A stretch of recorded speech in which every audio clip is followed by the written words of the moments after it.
Assalamualaikum warahmatullahi wabarakatuh. Anak-anakku semuanya kelas 4, sehat-sehat selalu hari ini. Baik anak-anakku, hari ini kita akan belajar pendampingan pembelajaran keempat halaman 83 buku Bupena ya, buku Bupena kelas 4. Nah, di sini menceritakan informasi berdasarkan gambar yang diamati. Nah, anak-anak bisa melihatnya pada halaman 83 itu ada dua buah gambar A dan B. Nah, dari dua buah gambar itu kita bisa menceritakan informasi yang kita peroleh dari sebuah gambar.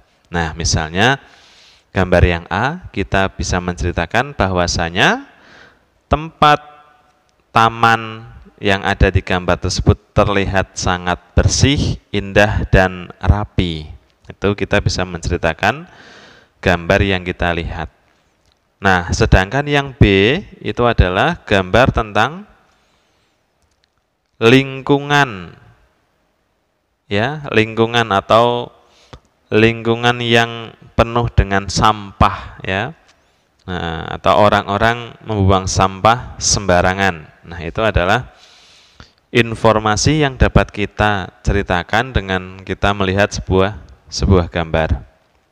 Nah, dari gambar tersebut kita bisa membuat suatu gagasan pokok. Nah, misalnya gambar A, gagasan pokoknya taman yang indah dan bersih ya, gagasan pokoknya. Nanti dari gagasan pokok ini bisa kita kembangkan lagi menjadi sebuah kalimat, kemudian bisa menjadi sebuah paragraf yang kita bisa menceritakannya kepada teman-teman kita. Nah, itu adalah salah satu cara untuk menceritakan sebuah gambar, informasi dari sebuah gambar yang kita lihat. Nah, untuk selanjutnya anak-anakku semuanya pada halaman 84, pentingnya melaksanakan hak dan kewajiban dengan seimbang.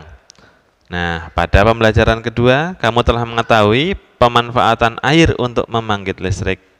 Nah, kita berhak memanfaatkan energi listrik untuk aktivitas sehari-hari. Penggunaan listrik harus hemat. Sebagai contoh, tidak menyalakan lampu saat tidur. Nah, biasanya ketika kita akan tidur, kita matikan beberapa lampu yang tidak penting, misalnya lampu halaman depan, kemudian lampu belakang, beberapa lampu yang tidak kita perlukan bisa kita matikan. Kemudian kita juga harus mematikan televisi jika sudah tidak menonton. Nah, ini kebanyakan kadang orangnya yang nonton sudah tidur tetapi televisinya masih tetap menyala. Nah, ini sebaiknya sebelum tidur televisi dimatikan terlebih dahulu, atau setelah televisi itu tidak ditonton kita matikan. Kemudian kipas angin ya, kita matikan ketika kita sudah tidak memakainya. Nah, kita memang memiliki hak ya menggunakan listrik dan kita bertanggung jawab membayarnya setiap bulan. Tetapi kita juga harus menghematnya. Agar apa? Agar pasokan listrik yang tersedia itu akan tetap ada, akan selalu bisa kita pakai setiap hari. Nah, karena di daerah pedesaan pegunungan yang cukup dalam, listrik sampai saat ini pun masih ada beberapa desa tentunya yang belum ada listriknya. Nah, di sana bisa menggunakan panel tenaga surya yang kemarin telah Ustaz jelaskan di pertemuan sebelumnya ya, anak-anakku semuanya. Nah, kemudian anak-anakku semuanya pada halaman 85 ada tempo dan lagu. Nah, ini ada tempo dan lagu. Tempo lagu, tempo dalam lagu ya. Tempo lagu adalah cepat atau lambatnya lagu saat dinyanyikan. Jadi sebuah lagu ini ada yang lagunya cepat, ada juga yang lagunya lambat. Nah, cepat dan lambatnya ini dinamakan tempo lagu ya, tempo lagu. Nah, baik anak-anakku, tempo lagu biasanya ditulis dengan tanda tempo. Tanda tempo ditulis dengan istilah sebagai berikut. Nah, ada 3 secara umum ya. Yang nomor 1, allegro, nesto, dan vivat untuk tempo cepat. 2, moderato, andante, dan andantino untuk tempo sedang. 3, adagio, largo, dan lento untuk tempo lambat. Nah, jadi ada lagu yang temponya cepat, ada yang temponya lambat. Biasanya lagu yang temponya cepat berisi tentang lagu tentang semangat, gembira, ya. Misalnya lagu semangat. Ada lagu Maju Tak Gentar, ya. Maju tak gentar membela yang benar. Itu adalah temponya adalah tempo cepat atau allegro, ya. Ada juga tempo yang lambat, misalnya lagunya bertema tentang sedih ataupun menghayati sesuatu, itu temponya pelan. Misalnya ada lagu Gugur Bunga, ya. Telah gugur pahlawanku, atau lagu Syukur, ya. Lagu Syukur juga temponya adalah lambat atau adagio atau largo, ya. Dari yakinku teguh, hati ikhlasku penuh. Itu contoh lagu Syukur dengan nada atau tempo yang pelan, ya. Itu tentang tempo, kesimpulannya ada 3. Tempo adalah cepat pelannya lagu, dibagi menjadi 3 secara umum: cepat, kemudian sedang, dan juga lambat, ya, anak semuanya. Baik, kita lanjutkan lagi pembelajaran kita di halaman 86. Masih di buku pena, ya. Di situ ada sumber daya alam berdasarkan kondisi alam di Indonesia, ya. Jadi ada sumber daya alam di Indonesia ini banyak macamnya, anak-anak, ya. Tiap pulau berbeda-beda, biasanya tergantung kondisi alam yang ada di sana, ya. Misalnya nomor 1 itu Sumatera, ya. Itu memiliki banyak pegunungan. Di sini biasanya dimanfaatkan untuk menanam seperti kopi, lada, coklat, tembakau, karet, kelapa sawit, ya. Kemudian ada minyak bumi dan batu bara juga dimanfaatkan untuk bahan bakar. Nah, kalau dulu ada batu bara itu dimanfaatkan untuk bahan bakar kereta zaman dulu, ya. Sekarang kayaknya sudah berbeda lagi, ya.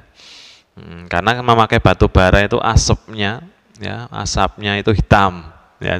Asapnya hitam, tidak ramah lingkungan. Sekarang sudah ada seperti pertalit, kemudian pertamak yang lebih ramah lingkungan, jadi tidak menghasilkan asap yang tebal, tapi asapnya hampir tidak kelihatan. Nah, yang kedua yaitu di Pulau Jawa, ya. Pulau Jawa ini memiliki pegunungan dataran tinggi, ya, ada dataran rendah juga ada, dan juga pantai, ya. Ini Pulau Jawa. Nah, dataran tingginya biasanya digunakan untuk perkebunan teh, anak-anak, seperti yang ada di mana? Pagelaran, ya, Pagelaran, Jolatigo itu kebun teh. Itu tempatnya juga sejuk dan bagus, ya. Kopi, kemudian untuk daun kina, kemudian yang di daerah dataran rendah ditanami dengan padi. Dulu Jawa terkenal dengan lumbung padi, ya. Lumbung padi atau penghasil padi yang cukup banyak. Kemudian di daerah pesisir Pulau Jawa juga dimanfaatkan untuk budidaya ikan laut, kemudian rumput laut, pertanian garam, dan penyemuran ikan asin, serta tambak-tambak yang ada di daerah pesisir Jawa, ya. Itu adalah pemanfaatan sumber daya alam yang ada di Pulau Jawa. Berbeda lagi dengan Kalimantan. Nah, ini Kalimantan ini adalah daerah yang jenisnya adalah hutan. Nah, tahukah anak-anak kalau Kalimantan itu adalah hutan yang terbesar kedua, ya, di dunia ini setelah Brasil nomor 1 kalau saya tidak salah, itu Kalimantan nomor 2. Nah, yang berperan menghasilkan oksigen, ya, atau terkenal dengan paru-paru dunia karena menghasilkan oksigen untuk dihirup seluruh manusia yang ada di bumi ini. Nomor 2 yaitu Kalimantan. Maka itu pentingnya kita menjaga kelestarian, karena kita tidak boleh merusak hutan, karena nanti akan mengakibatkan banyak musibah ataupun banyak ya merugikan untuk kita. Misalnya kalau hutan ditebang kan tanah longsor, banjir bandang, kemudian juga pengeluaran oksigennya juga kurang ya, karena Indonesia Kalimantan ini terkenal dengan banyaknya hutan. Nah, di sana juga banyak ditanami kelapa sawit, karet, kemudian rotan ya. Kemudian hutan-hutan ini menjadi tempat habitat. Habitat adalah tempat hidup untuk hewan-hewan yang terancam punah, anak-anak ya. Itu adalah di Kalimantan. Nah, Kalimantan itu juga kaya akan hasil tambangnya seperti minyak bumi dan batu bara. Itu Kalimantan juga menghasilkan bahan tambang juga ya. Bahkan Kalimantan menjadi pembahasan untuk perpindahan ibu kota negara Indonesia, tapi tidak tahu nanti jadi atau tidak, kita lihat saja nanti. Nah, kemudian yang 4 adalah Sulawesi ya. Di Sulawesi ini menghasilkan sumber daya alam berupa pala dan jagung. Nah, jagung kemarin sudah dibahas ya, memanfaatkan jagung. Nah, sebagai bahan makanan untuk manusia. Nah, kalau pala ini dimanfaatkan sebagai bumbu masak ya, untuk masak itu pakainya pala. Nah, daerah di sepanjang pantai dimanfaatkan untuk perkebunan kelapa. Nah, perkebunan kelapa. Nah, kelapa ini bisa dimanfaatkan oleh manusia dari buahnya diolah menjadi makanan, kemudian pohonnya diolah untuk menjadi bahan bangunan ya, atau kayu glugu untuk bahan bangunan untuk penyangga genteng, kemudian untuk rumah ya, pembuat rumah itu dari kelapa. Nah, kemudian juga ada menghasilkan barang tambang seperti aspal ya. Aspal untuk pembuatan jalan raya. Jalan rayanya agar halus, tidak tanah, itu pakai aspal. Nah, terakhir Papua. Nah, di Papua ini sebagian untuk hutan konversi dan hutan lindung, serta menjadi tempat untuk beberapa hewan yang hampir punah. Misalnya dari Papua itu ada burung cendrawasih ya, yang hampir punah, itu perlu kita lestarikan agar tidak punah, anak-anak. Nah, di Papua juga menghasilkan sagu ya, sagu. Mereka orang-orang Papua sebagai bahan makanannya selain beras, jagung, kemudian ada sagu. Sagu itu untuk bahan pokoknya ya. Kemudian ada juga hasil tambang yang terkenal loh. Di situ ada PT Freeport ya, itu penghasil emas terbesar itu ya. Harusnya ya, itu yang menjadi PR kita anak-anak kelak nanti ketika besar harus bisa itu. Cara mengolah minyak mentah menjadi atau emas mentah menjadi emas yang sudah matang ya. Karena Indonesia itu kaya akan bahan-bahan sumber daya alamnya seperti emas, perak, ya, kemudian minyak. Nah, tetapi kita belum bisa untuk mengolahnya secara mandiri. Nah, itu adalah tugas kalian nanti kelak. Ya, ketika kalian sudah besar, kalian harus bisa mengolah itu sendiri semua, agar Indonesia menjadi negara yang tidak mengandalkan negara lain. Nah, tidak usah cari pekerja lain yang bisa memasak emas mentah menjadi emas matang. Kita masak sendiri, hasilnya untuk kita, untuk negara Indonesia kita sendiri. Oke ya, itu adalah tugas untuk kalian ini. Ya, tugasnya tidak hanya PR mengerjakan, tapi ini tugas yang luar biasa ya. Kalau kalian bisa, nanti temui lagi Ustadz. Nah, selanjutnya anak-anakku semuanya, kita melanjutkan ke halaman berikutnya. Di sini ada halaman 89, gagasan pokok dan gagasan pendukung suatu teks. Nah, ada jadi di dalam suatu teks atau satu paragraf itu ada gagasan pendukung dan gagasan pokok. Di sini ada teks berjudul Kerbau. Saya bacakan ya. Kerbau merupakan sumber daya alam yang banyak dimanfaatkan oleh manusia. Salah satunya kerbau. Kerbau memiliki tubuh yang besar, kulit kerbau berwarna hitam dan memiliki ekor yang panjang. Habitat kerbau adalah di darat. Kerbau yang diternak biasanya ditempatkan di kandang. Manusia memanfaatkan kerbau untuk berbagai hal. Kulit kerbau dimanfaatkan sebagai bahan pembuat pakaian atau alat musik. Daging kerbau dapat dikonsumsi. tenaga kerbau dapat dimanfaatkan untuk membajak sawah. Sebagai sumber daya alam, kerbau harus dilestarikan. Nah, dari bacaan itu kita bisa mengetahui gagasan pokok dan gagasan pendukungnya berdasarkan teks yang berjudul kerbau. Nah, gagasan pokoknya Pak Nana, gagasan pokoknya adalah kerbau merupakan sumber daya alam. Ya. Kemudian gagasan pendukungnya ada 3 yang kita temukan. Yang pertama, ciri-ciri kerbau. Yang kedua, habitat kerbau. Yang ketiga, pemanfaatan kerbau oleh manusia. Nah, itu adalah tentang menemukan gagasan pokok dan gagasan pendukungnya sesuai dengan teks yang berjudul kerbau. Mudah-mudahan anak-anak bisa paham ya. Kalau begitu kita lanjutkan hak dan kewajiban dalam kehidupan sehari-hari, masih di halaman 90 anak-anakku semuanya. Kendaraan bermotor memerlukan banyak bahan bakar minyak. Bahan bakar minyak merupakan sumber energi yang tidak dapat diperbaharui.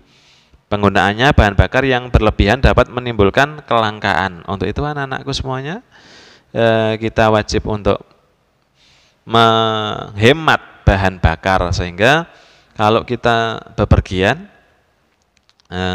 kalau tidak terlalu penting mungkin kita tidak usah memakai mobil ataupun motor ya, karena bahan bakar yang dipakai juga akan semakin mengurang. Nah, sekarang supaya agak hemat kita memakai sepeda ya, sepeda agar tubuhnya sehat ya, agar tubuhnya sehat. Nah, tapi itu juga harus memperhatikan keselamatan. Mungkin untuk anak-anak yang masih kecil tetap di rumah saja ya, untuk tetap di rumah saja. Nah, itu adalah salah satu cara untuk menghemat bahan bakar. Misalkan kita tidak menggunakan motor ataupun mobil tapi bersepeda.